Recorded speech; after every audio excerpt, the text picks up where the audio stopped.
نصیب انسان د پیغمبر علیه الصلاة والسلام په خوب کې زیارت کول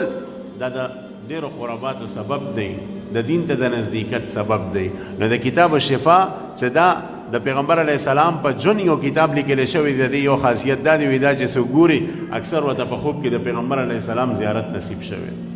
او یو خاصیت یې دا دی چې په کوم کور کې کتاب الشفا پروت یا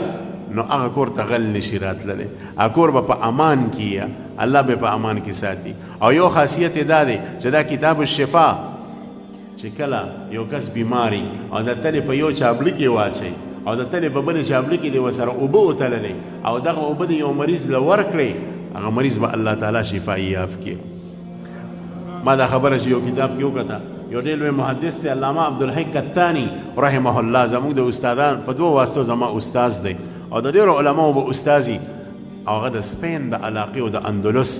هغه یو کتاب لیکلی دی المدخل الی کتاب الشفا، په هغې کې دا خبره لیکلې ده او بیا ویلي دي ما د دې تجربه کړې ده. ما بیا په خپل هم د دې تجربه وکړه. زموږ په کور په کلي کې چې دی یو کس ماله راغی چې په ما باندې جادو شوی دی او ډېر سخت جادو را باندې شوی دی، د هغې د وجې نه ډېرې پیسې رانه د عاملانو وغیره د حکمارو واغستې،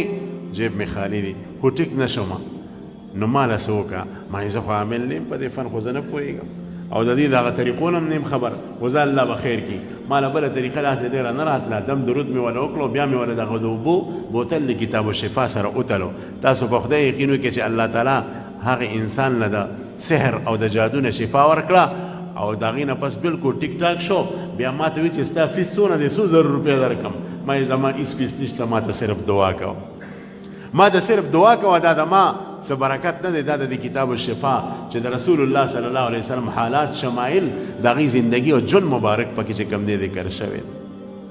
نو دا هغه کتاب الشفا چې کوم دی برکت دا دی او ما د دې تجربه کړې ده. زموږ په خوا کې یو کس و، دغه مرۍ به نه ټیک کېده او مرۍ خرابه وه، تقریبا څه ډېر زیاتې پیسې په ځان باندې لګولې وه، دغه مرۍ به همیشه دپاره خرابه وه. د کتاب الشفا تجربه هم پرې وکړه، یو بوتل یې اوسکوه، بیا دویم بوتل یې اوسکوه، الله تعالی وله مکمله شفا ورکړه. او اوسه پورې دعا کې همیشه چې مونږ وینو دعا کې چې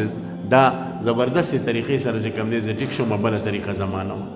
او دغه کتاب کې داسې نه چې کنې تاسو به عملیات پکې کوئ، صرف اوبه ورسره تلل